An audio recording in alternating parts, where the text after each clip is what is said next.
എല്ലാവർക്കും ചെമ്പരത്തിയുടെ മറ്റൊരു എപ്പിസോഡ് റിവ്യൂയിലേക്ക് സ്വാഗതം. ആനന്ദ് പറയുകയാണ്, അപ്പോ അമ്മ അവിടെ ഇല്ല. എവിടെയില്ല? അപ്പോൾ അരവിന്ദ് പറയുന്നു, ബ്രോ എന്തായാലും ഇവിടെ നിന്ന് ആലോചിക്കും. കൃത്യസമയത്ത് കമ്പനിയിൽ ചെന്നില്ലെങ്കിൽ ഇനി അതിനായിരിക്കും പുകില്. ഞാൻ പോയിട്ട് വരാം. നന്ദന, പോകാം നമുക്ക്. പോട്ടെ എന്നും പറഞ്ഞ് നന്ദനയും അരവിന്ദും അവിടെ നിന്നും പോകുകയാണ്. അവർ പോയതിനു ശേഷവും ആനന്ദ് ആലോചിക്കുകയാണ്, ഐ ആം നോട്ട് ദെയർ. അമ്മ ഇവിടെ ഇല്ല. അപ്പോൾ പിന്നെ അമ്മ എവിടെയാണ് ഉള്ളത്? അതിനുശേഷം ആനന്ദിന് SIയുടെ ഫോൺ കോൾ വരികയാണ്. ആനന്ദ് അല്ലേ എന്ന് SI ചോദിക്കുന്നു. ഞാൻ വട്ടപ്പാറ പോലീസ് സ്റ്റേഷനിൽ നിന്ന് സബ് ഇൻസ്പെക്ടറാണ്. നമ്മൾ തമ്മിൽ പരിചയപ്പെട്ടിട്ടുണ്ട്. അന്ന് ഡ്രൈവർ ദാസിന്റെ ആക്സിഡന്റുമായി ബന്ധപ്പെട്ട് എരുത്താവൂർ സ്റ്റേഷനിൽ വെച്ച്. ഓർക്കുന്നുണ്ട് സാർ, പറയൂ. പക്ഷേ ഞാനിപ്പോൾ ആ സ്റ്റേഷനിൽ അല്ല, വട്ടപ്പാറയിലാണ്. ദാസിന്റെ കേസിന്റെ പ്രാഥമിക അന്വേഷണം ഞാനാണല്ലോ നടത്തിയത്. അതിന്റെ FIR കഴിഞ്ഞ ദിവസമാണ് സബ്മിറ്റ് ചെയ്തത്. എനിക്ക് ദാസിന്റെ മരണവുമായി ബന്ധപ്പെട്ട് നിങ്ങളോട് ചില കാര്യങ്ങൾ സംസാരിക്കാനുണ്ടായിരുന്നു. പറഞ്ഞോളൂ സാർന്ന് ആനന്ദ് പറയുകയാണ്. അത് നേരിട്ട് സംസാരിക്കാൻ ഉള്ളതാണ്. അതിനെന്താ, ഞാൻ സ്റ്റേഷനിലോട്ട് വരാമല്ലോ. സാർ അവിടെ ഉണ്ടാകില്ലേ? ഞാനിപ്പോൾ സ്റ്റേഷനിൽ ഉണ്ട്. ആഫ്റ്റർനൂൺ ഞാൻ ഫ്രീ ആയിരിക്കില്ല. ശരി, ഞാനൊരു ഹാഫ് ആൻ അവറിൽ അവിടെ എത്താം. ശരി എന്നും പറഞ്ഞ് SI ഫോൺ കട്ട് ചെയ്യുക. അതിനുശേഷം കാണിക്കുന്നത് കിച്ചണിൽ കല്യാണി കുറുപ്പേട്ടന് ആഹാരം കൊടുക്കുന്നതാണ്. അപ്പോഴേക്കും ആനന്ദ് അങ്ങോട്ടെത്തുന്നു. നിന്ന് ഭക്ഷണം കഴിക്കുന്ന കുറുപ്പിനെ കണ്ട് ആനന്ദ് ചോദിക്കുകയാണ്, എന്താ കുറുപ്പേട്ട ഇത്? ആ ഡൈനിങ് ഹാളിൽ ചെന്നിരുന്ന് കഴിച്ചൂടെ? അതൊന്നും വേണ്ട കുഞ്ഞെ, ഇതാണ് ശീലം. എന്നിട്ട് കല്യാണിയോട് പറയുകയാണ്, കല്യാണി, പോലീസ് സ്റ്റേഷനിൽ നിന്ന് SI വിളിച്ചിരുന്നു. നമുക്ക് അത്യാവശ്യമായിട്ട് സ്റ്റേഷൻ വരെ ഒന്ന് പോണം. നീ വേഗം റെഡിയാകുക. എന്താ പ്രത്യേകിച്ചെന്ന് കല്യാണി ചോദിക്കുന്നു. ഒന്നും അറിയില്ല. ദാസേട്ടന്റെ ആക്സിഡന്റ് കേസുമായി ബന്ധപ്പെട്ട് എന്തോ കാര്യം പറയാനുണ്ടെന്നാണ് ആ SI വിളിച്ചപ്പോൾ പറഞ്ഞത്. കുറുപ്പ് ഇതൊക്കെ ശ്രദ്ധിച്ചു നിൽക്കുകയാണ്. നീ പെട്ടെന്ന് റെഡിയായിട്ട് വാ. ശരി, ഞാനൊന്ന് വാങ്ങി വെച്ചിട്ട് എന്ന് കല്യാണി പറയുകയാണ്. ശരിയെന്നും പറഞ്ഞ് ആനന്ദ് അവിടെ നിന്നും പോകുന്നു. കുറുപ്പേട്ട, ഞാനൊന്ന് പോയിട്ട് വരാമെന്ന് പറഞ്ഞ് കല്യാണി കിച്ചണിൽ നിന്നും പോവുകയാണ്. കുറുപ്പ് പെട്ടെന്ന് കഴിച്ചുകൊണ്ടിരുന്ന ഭക്ഷണം അവിടെ വെച്ചതിന് ശേഷം കാസറോളിൽ നിന്നും വീണ്ടും ആഹാരമെടുത്ത് പ്ലേറ്റിലേക്ക് വയ്ക്കുകയാണ്. അതിനുശേഷം അതുമായി അഖിലയെ തടവറയിൽ ആക്കിയിട്ടിരിക്കുന്ന സ്ഥലത്തേക്ക് പോവുകയാണ് കുറുപ്പ്. ആനന്ദ് റെഡിയായി വന്നപ്പോൾ കല്യാണി ചോദിക്കുന്നു, വലിയ കുഞ്ഞ് ഇത്ര വേഗം റെഡിയായോ? അരമണിക്കൂറിനകം സ്റ്റേഷനിൽ എത്താമെന്നാണ് ഞാൻ SIയോട് പറഞ്ഞത്. നീ പെട്ടെന്ന് റെഡിയായിട്ട് വാ. അന്നേരം മുകളിലത്തെ നിലയിൽ നിന്ന കല്യാണി കുറുപ്പ് ഭക്ഷണവുമായി പോകുന്നത് കാണുന്നു. കല്യാണി കുറുപ്പിന്റെ പുറകെ പോവുകയാണ്. എന്നാൽ കുറുപ്പിനെ അവിടെയും കാണുന്നില്ല. വീണ്ടും കല്യാണി അഖിലയെ അടച്ചിട്ടിരിക്കുന്ന അമുറിയുടെ വാതിൽക്കൽ എത്തുകയാണ്. വീണ്ടും ആ വാതിൽ തുറക്കാൻ ശ്രമിക്കുന്നു, പക്ഷേ കഴിയുന്നില്ല. അതിനുശേഷം ആ മുറിയുടെ ജനലും തുറക്കാൻ ശ്രമിക്കുന്നു, പക്ഷേ കഴിയുന്നില്ല. എന്നിട്ട് കല്യാണി താഴേക്ക് പോവുകയാണ്. കുറുപ്പ് ഒളിച്ചിരുന്ന് അവിടെ ഇതെല്ലാം കാണുന്നുണ്ടായിരുന്നു. കല്യാണി പോയതിനു ശേഷം കുറുപ്പ് വാതിൽ തുറന്ന് അകത്തേക്ക് കയറുകയാണ്. ഭക്ഷണം അവിടെ കൊണ്ടുവന്ന് വെച്ചതിന് ശേഷം ഹലോ ഹലോ എന്ന് തട്ടി അഖിലയെ വിളിക്കുന്നു. കണ്ണൊന്ന് നേരെ തുറന്നേ. ദേ, വായിലെ കെട്ടഴിക്കാൻ പോവുകയാണ് ഞാൻ. എന്തെങ്കിലും അഭ്യാസം കാണിക്കാൻ ശ്രമിച്ചാൽ ഒറ്റയടിക്ക് കൊന്നുകളയും ഞാൻ. എന്റെ കയ്യിൽ ക്ലോറോഫോം ഉണ്ട്. പിന്നെ ബോധമില്ലാതെ ഇതിനകത്ത് കിടന്ന് ചാകേണ്ടി വരും എന്ന് പറഞ്ഞതിന് ശേഷം കുറുപ്പ് അഖിലയുടെ വായിലെ കെട്ടഴിക്കുകയാണ്. കെട്ടഴിക്കുമ്പോൾ അഖില നന്നായി ചുമയ്ക്കുന്നുണ്ട്. ആഹാരം കഴിക്കുമെന്ന് കുറുപ്പ് പറയുന്നു. അപ്പോൾ അഖില ചോദിക്കുകയാണ്, കുറുപ്പേ, ഞാൻ എന്ത് തെറ്റാണ് ചെയ്തത്? എന്ത് തെറ്റ് ചെയ്തെന്നോ? എന്റെ അഖില മേഡത്തിനോട് തെറ്റ് ചെയ്താൽ മതി. അത് എന്നോട് ചെയ്യുന്നതിന് തുല്യമാണ്. വേഷം കെട്ടി ഇറങ്ങിയിരിക്കുകയാണ് അഖില മേഡം ചമഞ്ഞ്.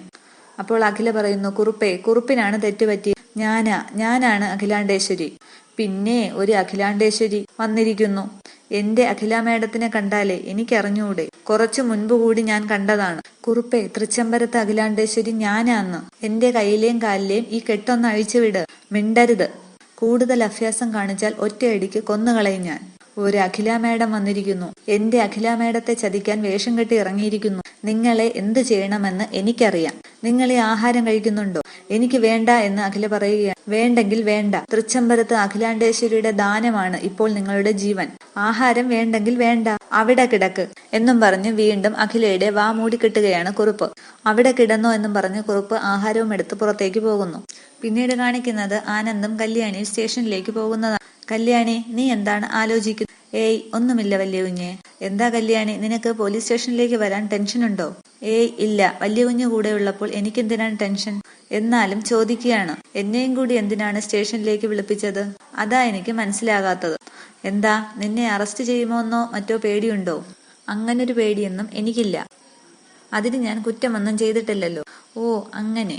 നിന്നെ കൂടെ കൂട്ടാൻ SI പറഞ്ഞിട്ടൊന്നുമില്ല. ഞാൻ പറഞ്ഞില്ലേ, ദാസേട്ടന്റെ മരണവുമായി ബന്ധപ്പെട്ട് ഏതെങ്കിലും ഫയലുകളോ മറ്റോ സൈൻ ചെയ്യാൻ ഉണ്ടെങ്കിൽ രണ്ടാമതൊരു വരവ് വേണ്ടല്ലോ. അപ്പോൾ കല്യാണി ചോദിക്കുന്നു, അപകട മരണമാകുമ്പോൾ പ്രതികൾ ആരാണെന്ന് നമ്മൾ അറിയണ്ടേ? അപ്പോൾ ആനന്ദ് പറയുന്നു, ചിലപ്പോൾ പ്രതികളെ കിട്ടിയിട്ടുണ്ടാവും, അതുമായി ബന്ധപ്പെട്ട് വിളിപ്പിച്ചതാകും.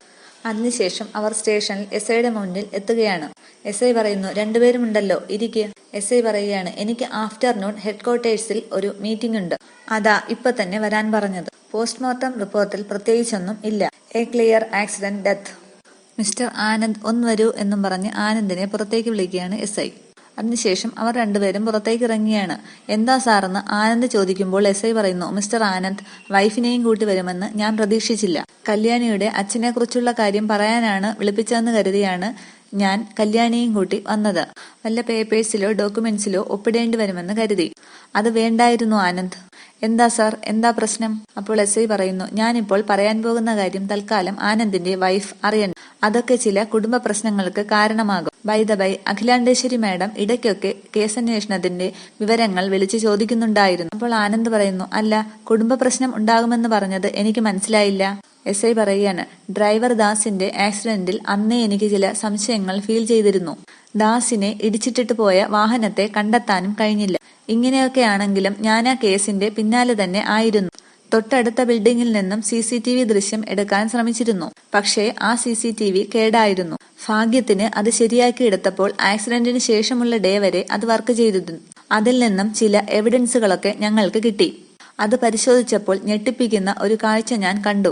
ദാസ് മരണപ്പെട്ട സമയത്ത് അഖില മാഡം ആ സ്ഥലത്തുണ്ടായിരുന്നു. The same spot. അത് കേട്ട് ആനന്ദ് ആകപ്പാടെ ഞെട്ടുകയാണ്. ആദ്യം എനിക്കും അത് വിശ്വസിക്കാൻ കഴിഞ്ഞില്ല. പക്ഷേ തൃച്ചംബരത്ത് അഖിലാണ്ടേശ്വരി മാഡം ആ സ്പോട്ടിൽ ഉണ്ടായിരുന്നു എന്നുള്ളതാണ് സത്യം. തൽക്കാലം ഇക്കാര്യം ആനന്ദിന്റെ വൈഫ് അറിയണ്ട. പോസ്റ്റ്മോർട്ടം റിപ്പോർട്ടിൽ മരണസമയത്ത് ദാസ് മദ്യപിച്ചിരുന്നു എന്നറിയിക്കാൻ വിളിച്ചതായിട്ട് ആണ് എന്ന് പറഞ്ഞ് ഒരു കള്ളം പറഞ്ഞാൽ മതി. ഞാൻ ആനന്ദിനെ ആ CCTV ദൃശ്യം ഒന്ന് കാണിച്ചു തന്നേനെ. പക്ഷെ വൈഫ് ഉള്ളതുകൊണ്ട് ഇപ്പോ പറ്റില്ല. എന്റെ ലാപ്പിലാണ് ഉള്ളത്. സാർ, ഞാനിനി എന്ന് ആനന്ദ് ചോദിക്കുമ്പോൾ, ഞാൻ വിളിക്കാം. ഇപ്പോ ആനന്ദ് വൈഫിനെയും കൂട്ടി പൊയ്ക്കോ. എന്നിട്ട് അവർ രണ്ടുപേരും അകത്തേക്ക് പ്രവേശിക്കുകയാണ്. ആനന്ദ് കല്യാണിയോട് പറയുന്നു, കല്യാണി വാ പോകാം. അതിനുശേഷം കാണിക്കുന്നത് ശിവരാമകൃഷ്ണനെയാണ്. ശിവരാമകൃഷ്ണൻ അങ്ങോട്ടും ഇങ്ങോട്ടും നടക്കുന്നത് കണ്ട് വിലാസിനി ആലോചിക്കുകയാണ്. എന്തോ പുകയുന്നുണ്ടല്ലോ. പൊട്ടിത്തെറിക്കുന്ന എന്തെങ്കിലുമൊക്കെ ആയിരുന്നെങ്കിൽ കണ്ട് ആസ്വദിക്കാമായിരുന്നു. എന്നിട്ട് വിലാസിനി ശിവരാമകൃഷ്ണന്റെ അടുത്ത് നിന്ന് ചോദിക്കുകയാണ്, എന്താ ശിവരാമേട്ടാ? അല്ല, ഈ ടെൻഷൻ കണ്ട് ചോദിച്ചതാണ്. അപ്പോഴേക്കും അരവിന്ദ് അങ്ങോട്ടെത്തുകയാണ്. അരവിന്ദിനോട് ശിവരാമകൃഷ്ണൻ ചോദിക്കുന്നു, നീ ക്യാഷ് അക്കൗണ്ടിലിട്ടില്ലേ? അക്കൗണ്ടിൽ ചെന്നില്ല എന്നും പറഞ്ഞ് സേഠ്ജി എന്നെ വിളിച്ചിരുന്നു. ഒരു കാര്യം പറഞ്ഞാൽ ഇത്ര കെയർലെസ് ആയാലോ? അച്ഛാ, അത് ഞാൻ അപ്പോൾ തന്നെ ചെയ്തല്ലോ. ചെക്ക് ഞാൻ ബാങ്കിലേക്ക് കൊടുത്തു വിട്ടിട്ടുണ്ട്. എന്നിട്ട് ഇത്രയും നേരമായിട്ടും സേഠ്ജിയുടെ അക്കൗണ്ടിൽ പണം ചെന്നില്ലല്ലോ. അല്ല അച്ഛാ, അത് വല്ലതും നെറ്റ് പ്രോബ്ലം വല്ലതും ആയിരിക്കും. നെറ്റ് പ്രോബ്ലമോ എന്ന് ശിവരാമകൃഷ്ണൻ ചോദിക്കുന്നു. ഒരു നിമിഷം വെച്ചാൽ ഞാനൊന്ന് ബാങ്കിലേക്ക് വിളിച്ചു ചോദിക്കട്ടെ. അതിനുശേഷം അരവിന്ദ് ബാങ്കിലേക്ക് വിളിക്കുകയാണ്. ഹലോ, ഇത് തൃച്ചംബരത്ത് നിന്നും അരവിന്ദ് കൃഷ്ണനാണ്. ഗുഡ് മോർണിംഗ് സാർ, ഞാൻ ബാങ്കിലേക്ക് എത്തുന്നതേയുള്ളൂ. ഞാൻ അങ്ങോട്ട് വിളിക്കാനിരിക്കുകയായിരുന്നു. അവിടേക്ക് അയച്ചൊരു ചെക്ക് ഞാൻ എന്ന് അരവിന്ദ് പറയുമ്പോൾ, കാര്യം പറയാൻ തന്നെയാണ് സാർ ഞാൻ വിളിക്കാനിരുന്നത്. കൊടുത്തുവിട്ട ചെക്കിൽ അഖില മേഡത്തിന്റെ സിഗ്നേച്ചർ മാച്ച് ആകുന്നില്ല സാർ. വാട്ട് എന്ന് അരവിന്ദ് ചോദിക്കുകയാണ്. സിഗ്നേച്ചർ മാച്ച് ആകുന്നില്ലെന്നോ? അതെ സാർ, അതുകൊണ്ട് ചെക്ക് ഞങ്ങളിവിടെ മാറ്റിവെച്ചിരിക്കും. തൃച്ചംബരത്തിന്റെ ചെക്ക് ആയതുകൊണ്ട് എന്തോ മിസ്റ്റേക്ക് പറ്റിയതാണെന്ന് മനസ്സിലായി. മറ്റൊരു ചെക്ക് കൊടുത്തുവിട്ടാൽ ഞാനത് പാസ്സാക്കി അയച്ചേക്കും. ഓ ശരി ശരി എന്നും പറഞ്ഞ് അരവിന്ദ് ഫോൺ കട്ട് ചെയ്യുന്നു. എന്നിട്ട് ശിവരാമകൃഷ്ണനോട് പറയുന്നു, അച്ഛാ, അമ്മയുടെ സിഗ്നേച്ചർ മാച്ച് ആകുന്നില്ലെന്ന്. അഖിലയുടെ സിഗ്നേച്ചർ മാച്ച് ആകുന്നില്ലേ? അപ്പോൾ വിലാസിനി പറയുന്നു, ഏയ്, ചേച്ചി അങ്ങനെ ശ്രദ്ധിക്കാതെയൊന്നും ഒപ്പിടാറില്ല. ശിവരാമകൃഷ്ണൻ പറയുന്നു, ഇത് ആദ്യത്തെ അനുഭവമാണല്ലോ. അച്ഛാ, എന്തൊക്കെയോ കുഴപ്പങ്ങളുണ്ട്. അഖില പുറത്തു പോയിരിക്കുകയാണ്. ഞാനൊന്ന് അഖിലയെ വിളിക്കാം എന്നും പറഞ്ഞ് ശിവരാമകൃഷ്ണൻ അഖിലയെ ഫോൺ വിളിക്കാൻ തുടങ്ങുമ്പോൾ രാജേശ്വരി അവിടേക്ക് എത്തുകയാണ്. ദേ ചേച്ചി വന്നല്ലോ എന്ന് വിലാസിനി പറയുന്നു. രാജേശ്വരി പറയുന്നു, ഞാൻ എല്ലാവരെയും താഴെ നോക്കി, അവിടെ കണ്ടില്ല. എന്താ, എന്തു പറ്റി? ഞങ്ങൾ അഖിലയെ കാത്തു നിൽക്കുകയായിരുന്നു. എന്താ കൃഷ്ണേട്ടാ? അമ്മ സൈൻ ചെയ്ത ചെക്ക് ബാങ്കിലെത്തിയപ്പോൾ ബാങ്കിലെ സിഗ്നേച്ചറുമായിട്ട് മാച്ച് ആകുന്നില്ല. അഖില അത് കേട്ട് ഒന്ന് പതറുകയാണ്. അത്രയുള്ളോ കാര്യം? സാരമില്ല, ഞാൻ വേറെ ചെക്ക് ഒപ്പിട്ട് തരാം. അതിനുശേഷം ചെക്ക് എടുക്കാനായി റൂമിലേക്ക് പോകുന്നു. അപ്പോഴേക്കും ആനന്ദും കല്യാണിയും സ്റ്റേഷനിൽ നിന്ന് തിരിച്ചെത്തുകയാണ്. അകത്തെത്തിയതിനു ശേഷം വലിയ കുഞ്ഞിന്ന് കല്യാണി വിളിക്കുന്നു. എന്താ കല്യാണി? പോലീസ് സ്റ്റേഷനിൽ വെച്ചും കാറിൽ വെച്ചും എനിക്കൊന്നും ചോദിക്കാൻ പറ്റിയില്ല. ആ ഇൻസ്പെക്ടർ വലിയ കുഞ്ഞിനെ മാറ്റി നിർത്തി എന്താണ് പറഞ്ഞത്? ആനന്ദ് കല്യാണിക്കും ഉത്തരമൊന്നും കൊടുക്കാതെ നിൽക്കുകയാണ്. ഇത്രയുമാണ് ഇന്നത്തെ എപ്പിസോഡ് വിശേഷങ്ങൾ. താങ്ക്